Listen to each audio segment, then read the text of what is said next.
Salam. Coğrafya 20 sınaq test toplusu. Sadəcə 11-ci, ümumi sınaq olaraq isə ilk ümumi sınağın izahına baxırıq. Suallara keçək. Deməli, birinci sualımız. Çaylara aid xüsusiyyətləri müəyyən edin. Deməli, bizə Colorado çayı və Volga çayı verilib. Bildiyimiz kimi Colorado çayı Şimali Amerikada yerləşən dağ çayıdır. Volga çayı isə Avropanın ən uzun çayı, Şərqi Avropa düzənliyindən keçib Xəzər dənizinə tökülən düzənlik çayıdır. Deməli, iki ölkə ərazisindən keçir. İki ölkə ərazisindən keçir. Bu Colorado çayıdır. ABŞ və Meksika ərazisindən keçir. Nəqliyyat əhəmiyyətlidir. Yəni düzənlik ərazidən yerləşdiyi üçün Volga çayı daha nəqliyyat əhəmiyyətlidir. Milli azdır, yəni düzənlik çayıdır. Bu Volga çayıdır. Dağ çayı dediyimiz kimi Colorado çayı. Kanyonvari dərələr, ən böyük kanyon Colorado çayında idi, böyük kanyon. Deməli, bu da Colorado çayına xüsusiyyətdir. Aid olduğu regionun ən uzun çayıdır. Deməli, Avropanın ən uzun çayı Volga çayı. Şimali Amerikada isə ən uzun çay bildiyimiz kimi Mississippi çayı hesab olunur. Deməli, düzgün cavab 1, 4, 5, 2, 3, 6. C bəndi olmalıdır. Euler-Venn diaqramına uyğun bəndləri müəyyən edin. Deməli, bizə şimal tropiki, yəni 23,5 şimal enliyi, cənub tropiki 66,5 cənub enliyi. Deməli, baxaq indi variantlara. Mülayim işıqlanma qurşağının cənub sərhədidir. Deməli, bizə ümumiyyətlə mülayim işıqlanma qurşağı deyilib, şimal-cənub deyilməyib. Deməli, şimal mülayim işıqlanma qurşağının cənub sərhədi şimal tropikindən keçir. 23,5 şimal enliyi və 66,5 şimal enliyi arasında cənub sərhədi şimal tropikindən keçir.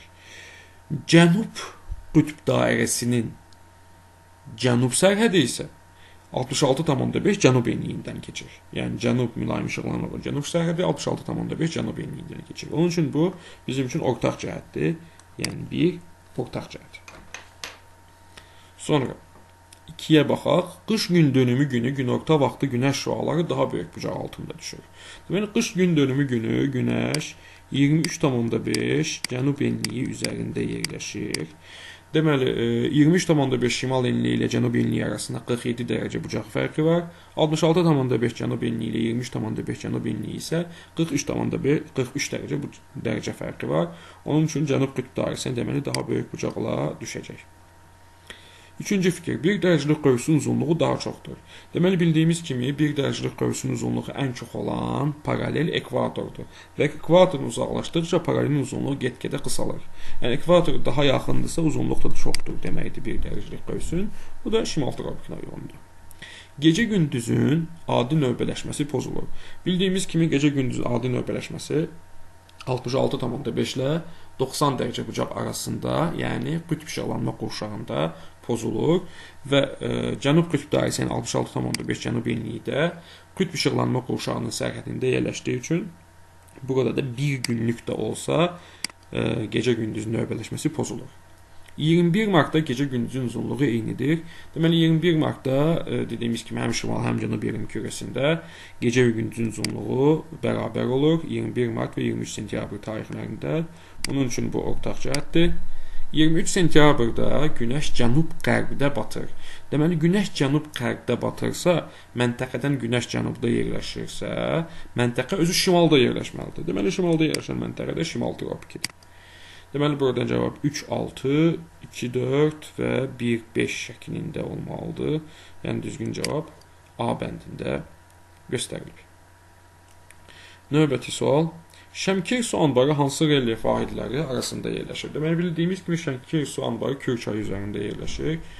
Kür çayı üzərində Gəncə, Qazax düzü və Ceyrançıl alçaq dağlığı arasında yerləşir. Şəmkir su anbarı Şirvan düzü, Niyaldağ həmin arada yox. Mil düzü, Muğan düzü ümumiyyətlə Kür çayından cənubda Kür çayının sağ sahilində yerləşir. Lənkəran ovalığı, Talış dağları ümumiyyətlə Kür çayı keçmir buradan.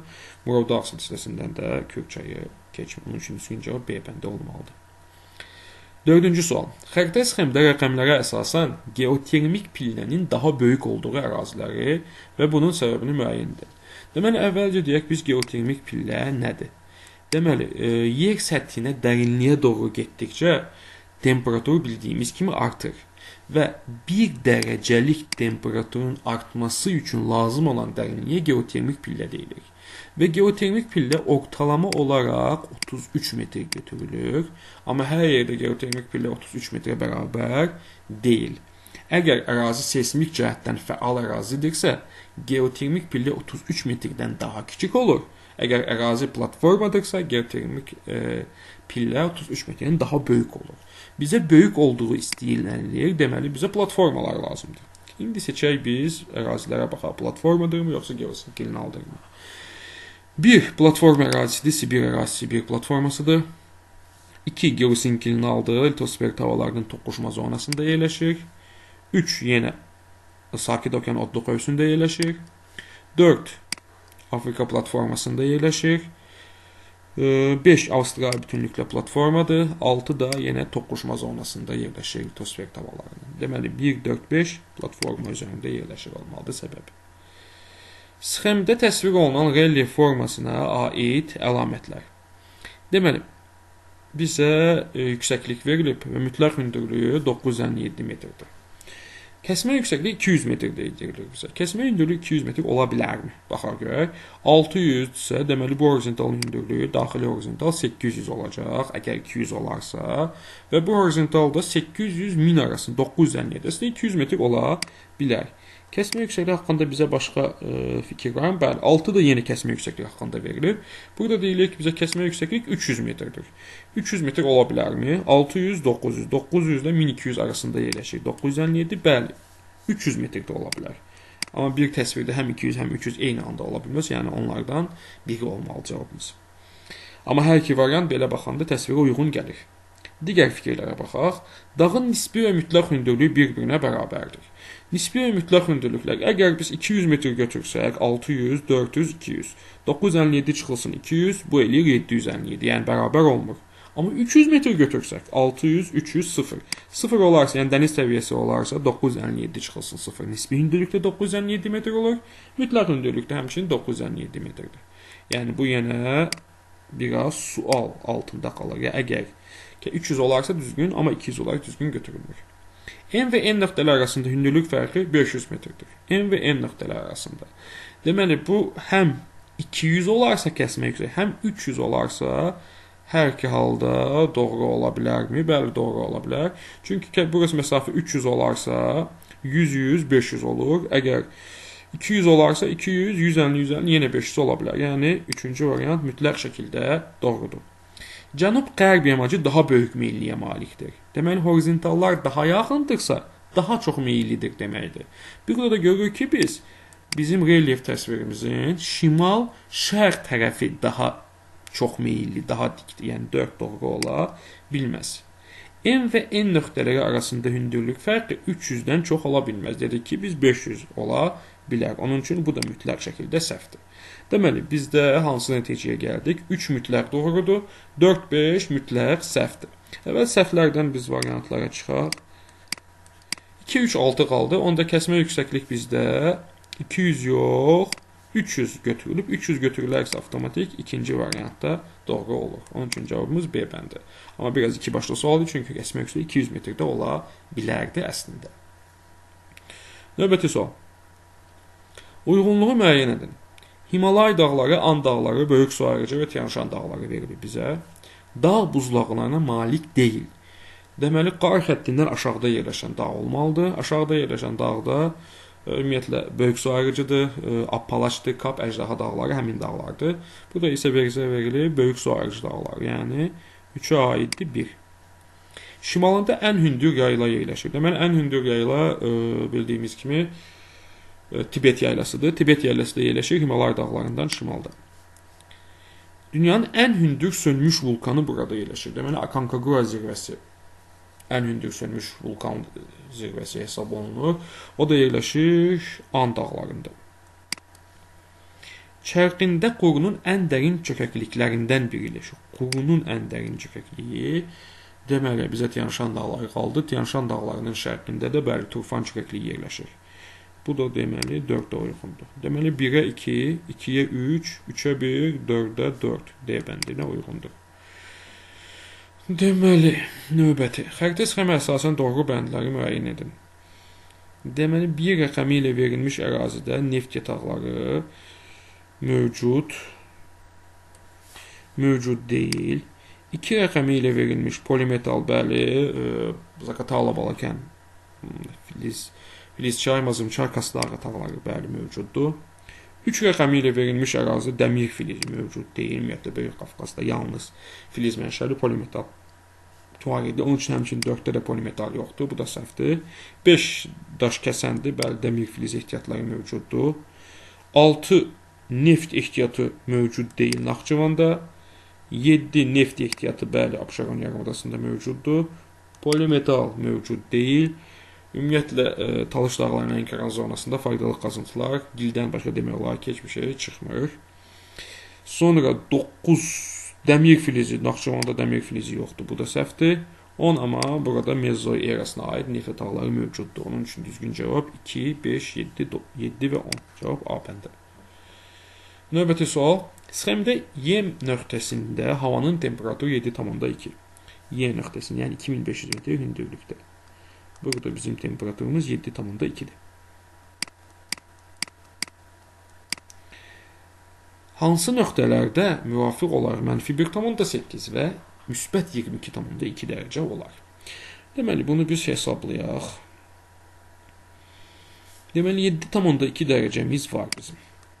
7,2 çıx -1,8. Yəni, nə qədər azalmalıdır ki, biz baxaq, görək, -1,8 olur. Bu da bərabərdir 9 dərəcə. Deməli, bildiyimiz kimi temperatur hər 1000 metr hündürə qalxanda biz 6 dərəcə dəyişir. Biz isə neçə metr qalxmalıyıq ki, temperatur 9 dərəcə dəyişsin? Burada da x bərabərdir, alınır bizdə 1500. Deməli, temperatur aşağı düşməlidir də. Biz 2500-dən yenə 1500 metr qalxmalıyıq ki, 2500 üstəgəl 1500. Bu da bizə bərabərdir eləyir 4000. Deməli, 4000 metr hündürə qalxmalıyıq biz. Deməli, 4000 metr hündürlükdə B məntəqəsində temperatur olacaq -1,8. İndi tapaq 22,2-ni.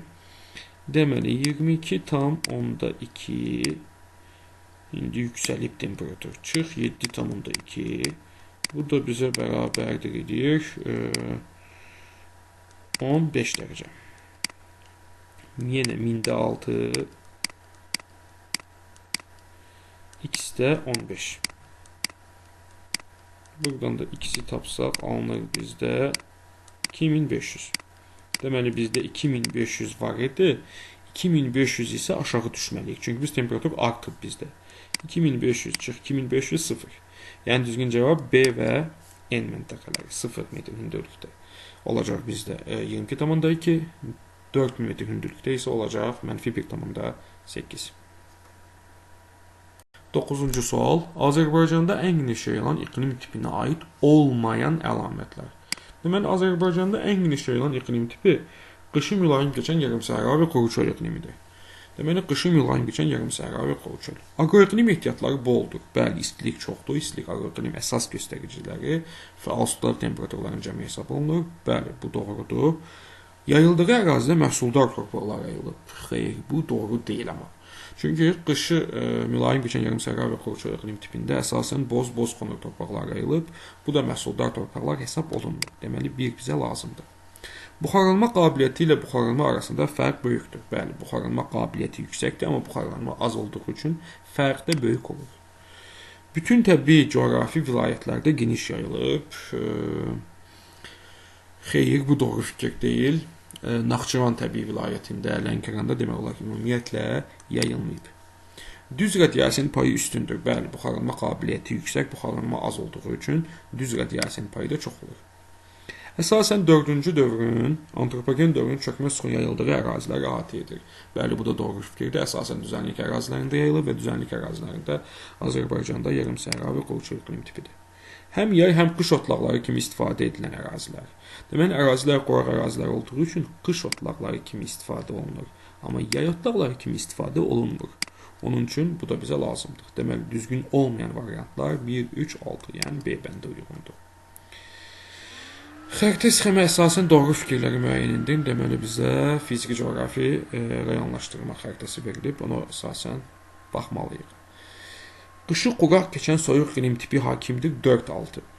4-6 bəli, Qonaqkənd və Gəncə fiziki coğrafi rayonlarında qışı quraq keçən soyuq iqlim tipi mövcuddur. 2-6 deməli mezoyaşlı süxurlar üstünlük təşkil edir. 2-6 xeyr, burada Gəncə Qazax fiziki coğrafi Gəncə Qazax düzündə ümumiyyətlə mezoyaşlı süxurlar yox, kainozoyaşlı süxurlardır. Onun üçün düzdür, Qonaqkəndə mezoy var, amma bu fikir bura üçün aid deyil. Onun üçün yanlış fikirdir. 1-3 Kür tektonik çökməsinə yerləşir. Deməli, bəli, Qanıq-Əyriçay və Kür Araz 1 və 3. Bəli, Qanıq-Əyriçay və Lənkəran ovalığı tektonik vilayət olaraq Kür tektonik çökməsi vilayətinə aid idi. Onun üçün 3 doğru fikirdir. 1-5 Yağıntılar əsasən yay aylarında düşür. Qanıq-Əyriçayda qışı quraq keçən mülayim isti iqlimdir. Bəli, yay aylarında düşür. 5 amma günlük qapıçıqda isə əsasən yayı quraq keçən soyuq iqlim tipi yayılıb. Yəni yağıntılar yayda yox, qışda düşür. Onun üçün bu fikir yanlış fikirdir. 2-3 ərazisindən tranzit çaylar axır.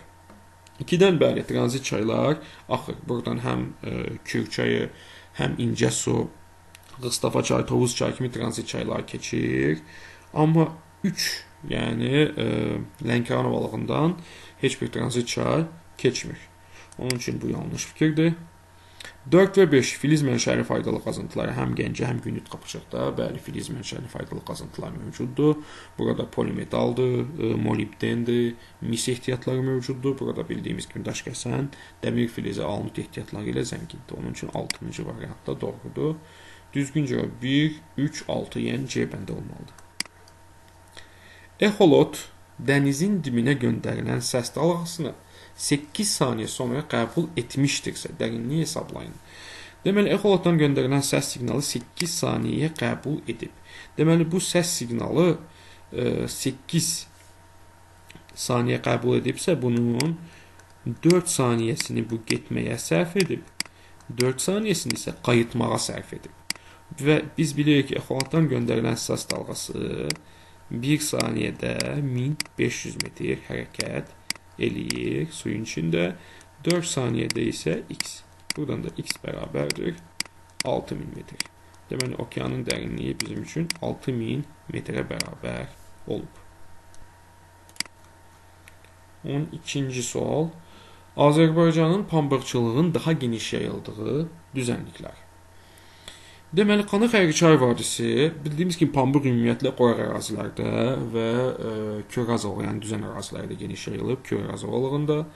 Deməli, Qanıq-Əyriçay vadisi xeyli rütubətli ərazidə və burada pambıq əkinləri yayılmayıb. Bildiyimiz kimi Köraz ovalığının düzənlikləri, yəni Şirvan düzü, Qarabağ düzü və Muğan düzündə, yəni Köraz düzənliklərində quraq iqlim şəraiti və suvarma şəraiti, isti iqlim və suvarma şəraitində yetişdirilir. 2-3-6, yəni Y bəndə uyğundur. İqlim. 13-cü sual. Böyük Qafqaz dağlarında müvafiq olaraq A, C, D məntəqələrində yaranan landşaftlar. Deməli, A görürük ki, biz 4000 metr hündürlüyə malikdir. Yəni 4000 metrdirsə, burada nival buzlaqlar formalaşır. Deməli, buzlaqlar olmalıdır.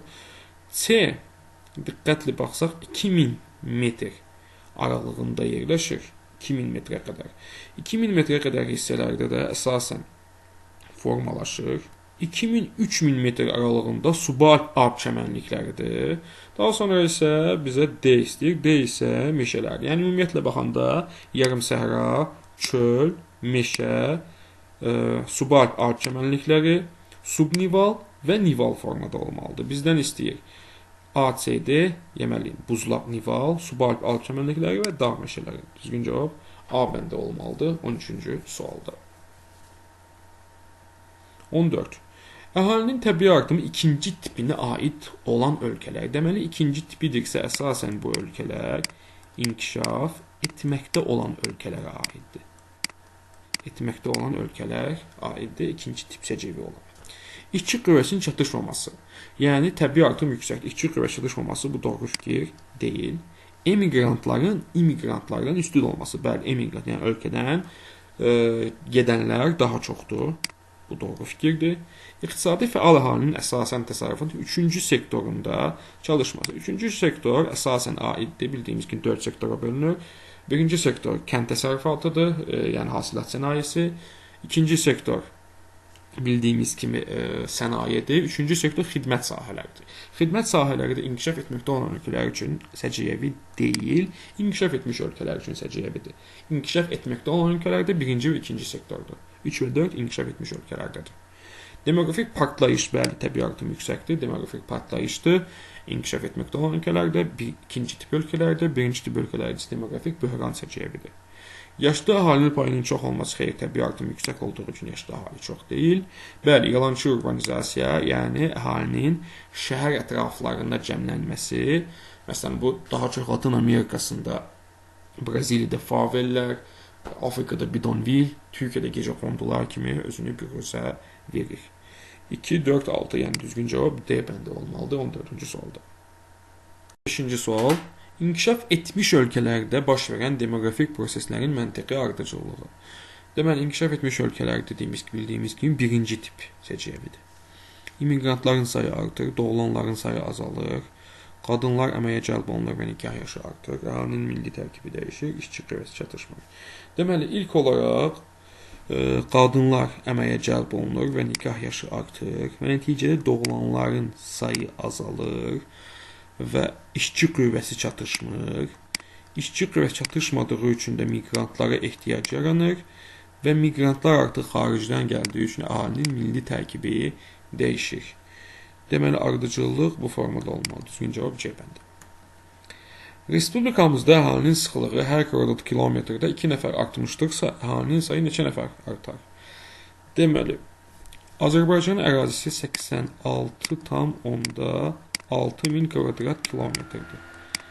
Və bizə deyilir ki, hər kvadrat kilometrə 2 nəfər artır.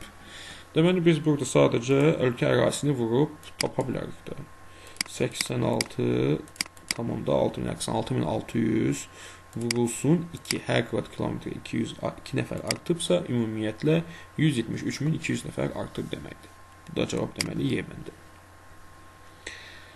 Xəritə sxemdə birinci, ikinci və üçüncü ölkələri, birinci və ikinci ölkələri, üçüncü və dördüncü ölkələrdən fərqləndirən əlamətlər. Deməli, birinci ölkə Qazaxıstan, Türkiyə, Özbəkistan və Qırğızistan. Deməli, bizə Qazaxıstan və Türkiyəyə aid olan, Özbəkistan və Qırğızistana aid olmayan əlamətlər lazımdır. Ərazisi 2 qitədə yerləşir. Bəli, həm Türkiyə, həm də Qazaxıstan 2 qitədə yerləşir. Digərləri isə yerləşmir. Ahalisi Türk dil qrupunun eyni qoluna aiddir. Xeyr, bu doğru deyil. Çünki Qazaxlar Qıpçaq qoluna aiddir. Türklər isə Oğuz qoluna aiddir. Yəni, bu doğru fikir deyil. Yəni, fərqləndirici xüsusiyyət, aid olan xüsusiyyət deyil. Qara metallurgiya inkişafı üçün yerli xammal bazasına malikdir. Deməli, qara metallurgiyanın inkişafı üçün bəli, həm Türkiyə, həm də Qazaxıstanda qara metallurgiya inkişafı üçün yerli xammal bazası mövcuddur. Həm dəmir filizi, həm də daş kömür ehtiyatları var. Amma Qırğızistan və Özbəkistanda, düzdür, Özbəkistanda faydalı qazıntılar var. Qızıl kimi əlvan metallar və yanar mənşəli faydalı qazıntılar var. Onun üçün bu fərqləndirici xüsusiyyətdir. Sonra çayları həm daxili, həm xarsız, həm də dünya okeanına aiddir. Bəli, Türkiyənin çayları, məsələn, Kür Araz, həm Xəzər dənizinə, həm məsələn Dəclə, Fərat, Qızılırmaq, Yaşılırmaq çayları ki, dünya okeanına aiddir. Buradan da başlayan Qazaxıstandan başlayan çaylar, Yeniseyın qolları var. Bunun üçün də həm dünya okeanına aiddir, həm də Xəzərə tökülən Ural, Emba kimi çaylar var. Onun üçün bu da fərqləndirici xüsusiyyətdir. Amma bura dünya okeanına tökülən çaylar ümumiyyətlə yoxdur Özbəkistan və Qırğızistanın. Yüngül sənaye məhsulları ixracatçılarıdır. Düz yüngül sənaye məhsulları əsas ixrac edir, xüsusilə Türkiyə, amma Özbəkistan da əsas yüngül sənaye ixracatçılarıdır. Onun üçün fərqli bir xüsusiyyət deyil.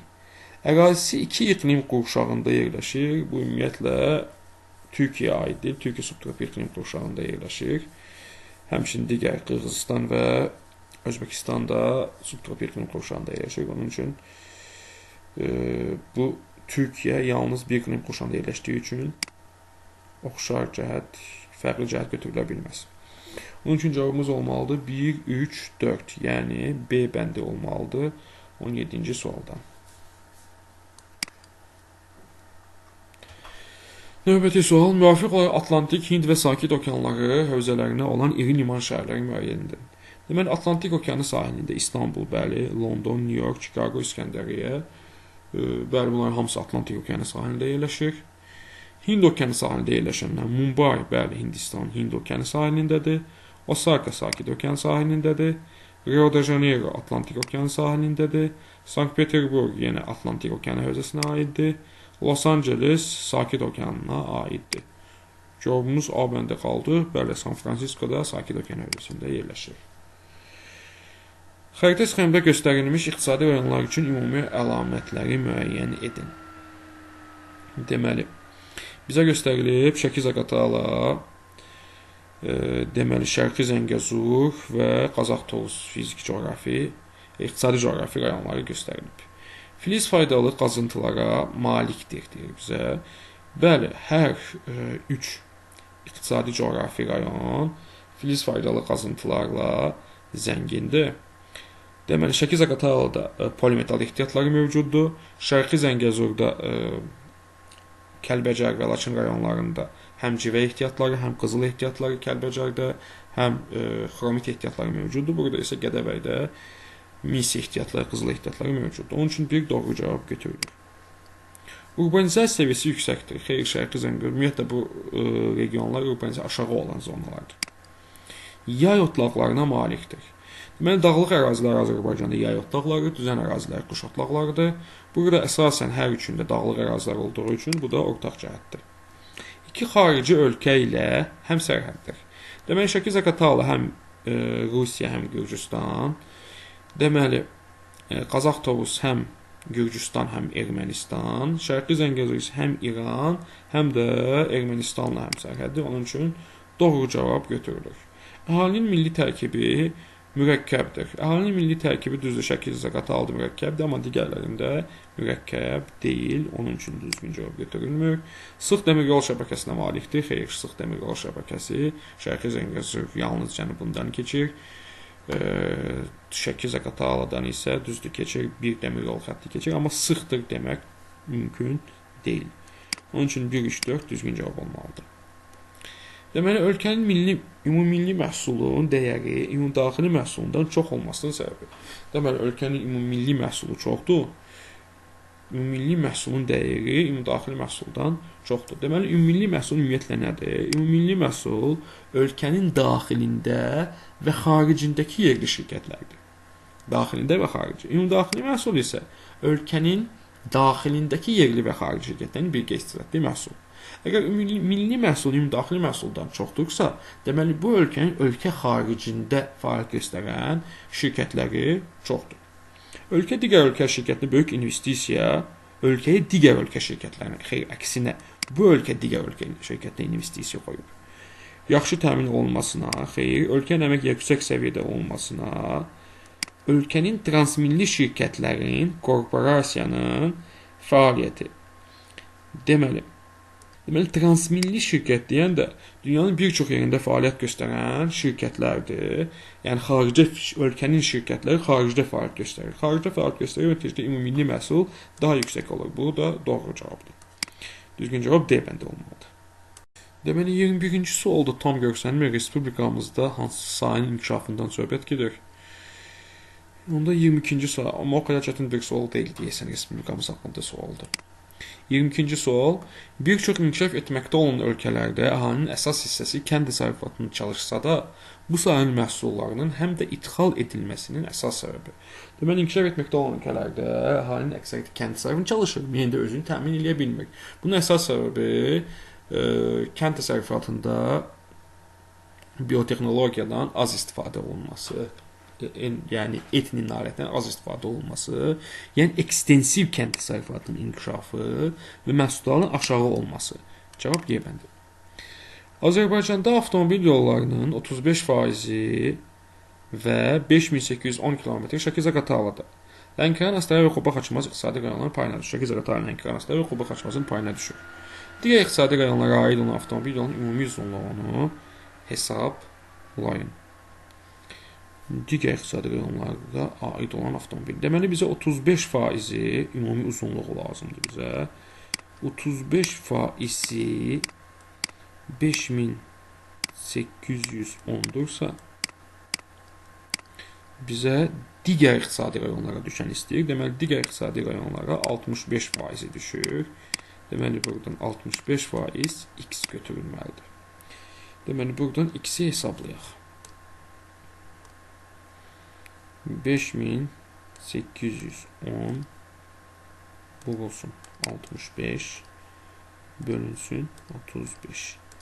Bu da bərabərdir 10.790. Deməli, digər iqtisadi coğrafi rayonlara 10.790 kilometr avtomobil yollarının uzunluğu düşür. Cavab bu. Xəritə sxemdə rəqəmlərlə verilən ərazilər üçün ümumi əlamətlər. Deməli, bizə 4 məntəqə verilib. Diqqətli baxsa görür ki, hər 4 məntəqə tropik xətti üzərində yerləşir. 1 şimal tropiki üzərində, 2, 3, 4 isə cənub tropiki üzərində yerləşir. Yaxşı, variantlara baxaq. İnən hava axınları üstündür, deyir bizə birinci variantda. Bəli, tropik enliklərdir. Tropik enliklər inən hava axınları üstündür. Bir doğrudur. Havanın rütubət tutumu çox aşağıdır. Xeyr, isti ərazilər olduğu üçün, tropik ərazilər olduğu üçün tutum yüksəkdir. Buxarlanma qabiliyyəti ilə buxarlanma arasında fərq böyükdür. Deməli, diqqətlə baxsaq, düz tropik ərazilərdir. Həmçinin hər 4 məntəqə soyuq okean cəryanı təsiri altındadır. Deməli, 4 rəqəm Peru cəryanı, buradan Peru cəryanı keçir, buradan Bengel cəryanı, Qərbi Avstraliya cəryanı, buradan da Kanar cəryanı keçir. Deməli, hər 4 məntəqədən soyuq cəryan keçdiyi üçün burada yağıntıların az yağdığı məntəqələrdir. Yağıntıların az yağdığı məntəqələr isə buxarlanma qabiliyyəti yüksəkdir, amma buxarlanma azdır. İllik temperatur amplitudu soyuq temperatur amplituddan böyükdür. Deməli, burası qoyaq ərazilər olduğu üçün səhralara uyğundur. Atakami səhrası, Kalahari səhrası, Böyük səhra, Böyük qumlu səhra, səhralara uyğundur. Səhralarda da bildiyimiz ki, sualıq amplituda yüksək olur. Yəni, illik amplituda mülayim illiklərin kontinental tipində müşahidə olunur. Havanın nisbi rütubəti və buxarlanma qabiliyyəti yüksəkdir. Buxarlanma qabiliyyəti düzdür, yüksəkdir, amma nisbi rütubətliyi az olacaq. Çünki nisbi çoxlasa yağıntı yağardı. Bayaq dedik ki, biz soyuq okean cəryanının təsiri altındadır. Yəni, düzgün cavab 1, 3, 6 olmalıdır. Okean cəryanlarına aid olmayan xüsusiyyətləri müəyyən edin deyir bizə 25-ci sualda.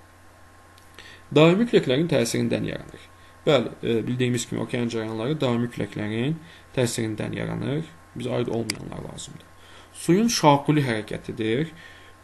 Suyun şaquli yox, üfüqi hərəkətidir. 2 aid deyil, yəni 2 bizə lazımdır, 3 lazım deyil.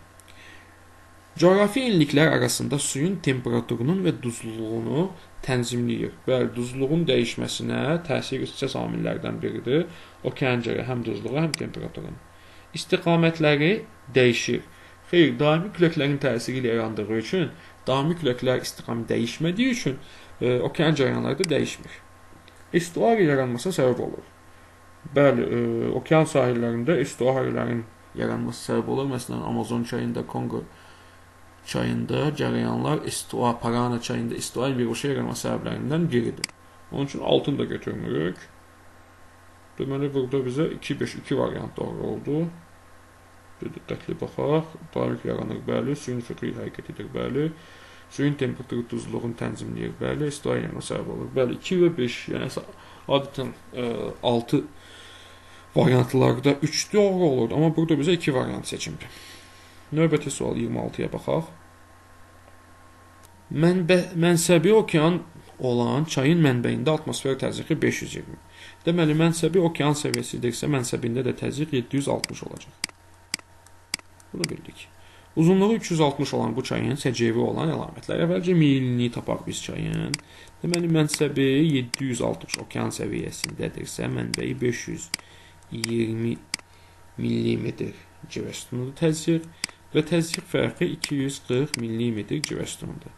Və bildiyimiz kimi biz hər 10 metrdə atmosfer təzyiqi 1 mm dəyişir.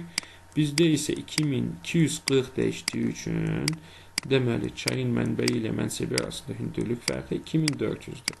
Yəni biz çayın düşməsini tapdıq. Meyillik düsturumuz isə belə idi ki, düşmə böl uzunluq, yəni 2400 böl 3600. Bunu da hesablasaq biz.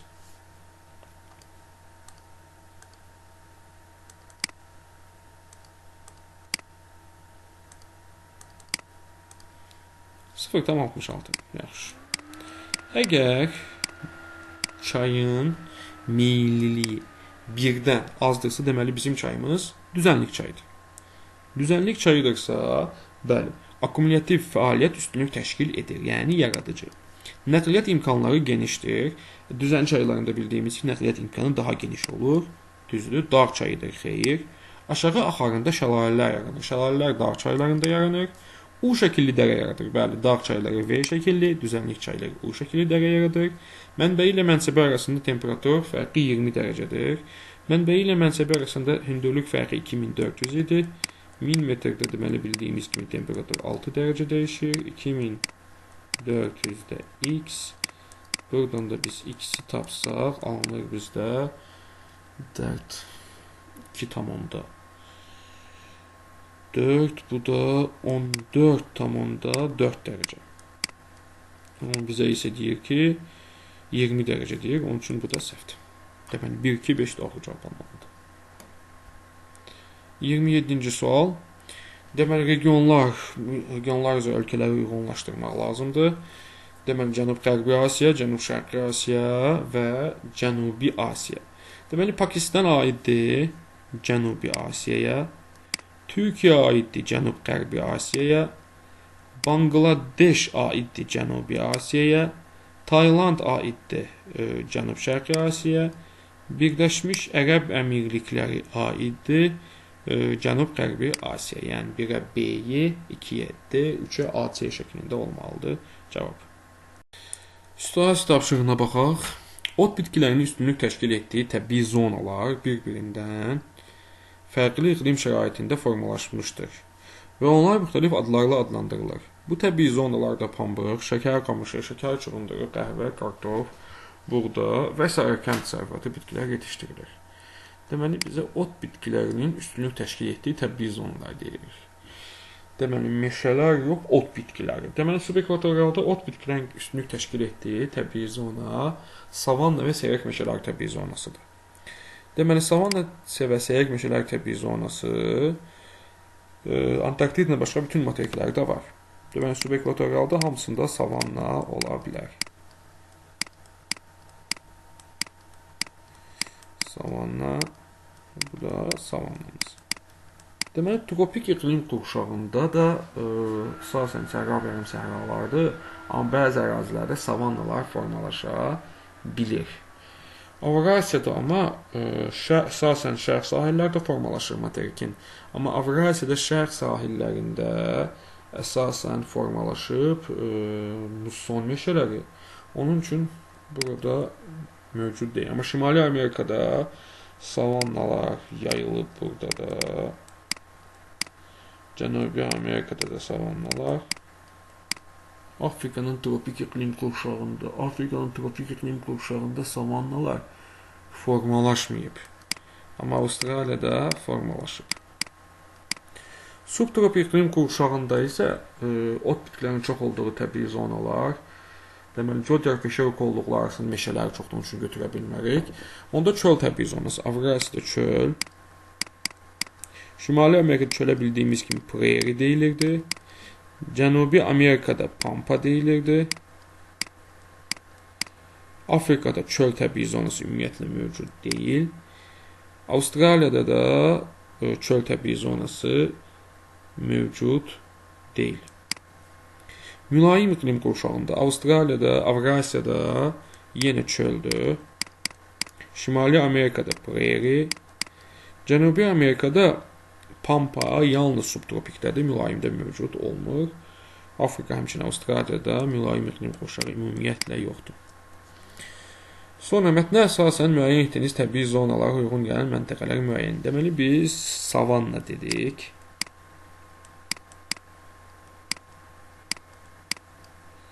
Çöl dedik. Prairie və pampa. Deməli burada bizim 1 uyğundur çölə. 2 də həmçinin çöldür. 3 rəqəmi prairieyə uyğundur. 4 pampaya uyğundur. 5 savannaya uyğundur.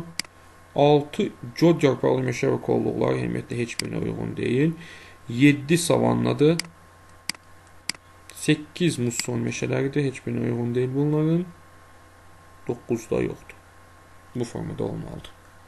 30-cu sual. Mətndə yazılmış kənd təsərrüfatı bitkilərinin təbii zonalara əsasən qruplaşdırın deyir bizə. Deməli, savanna dedik biz yenə. Savanna, çöl, prairie və pampa. Mətndə yazılmış kənd təsərrüfatı bitkiləri deyir bizə. Deməli, pambıq savannada yetişdirilir əsasən. Amma həmçinin prairiedə də pambıq yetişdirilir. Pambığı biz ikisinə də yaza bilərik. Şəkər qamışı əsasən savannadır. Şəkər qamışı. Sonra şəkər çuğunduru çöl təbii zonasındadır. Şəkər çuğunduru çöl təbii zonası. Qəhvə əsasən savannalarda əkilir. Sonra kartof çöl və prairiedə. Prairie şəkər çuğundurda əlavə olunmaq olar. Buğda pampa Argentinanın pampalarında əkilir. Həmçinin prairieyə, həmçinin çölə də yenə də buğdayı əlavə etmək olar. Və s. bu formada əlavə etmək olar. Situasiya tapşırığında.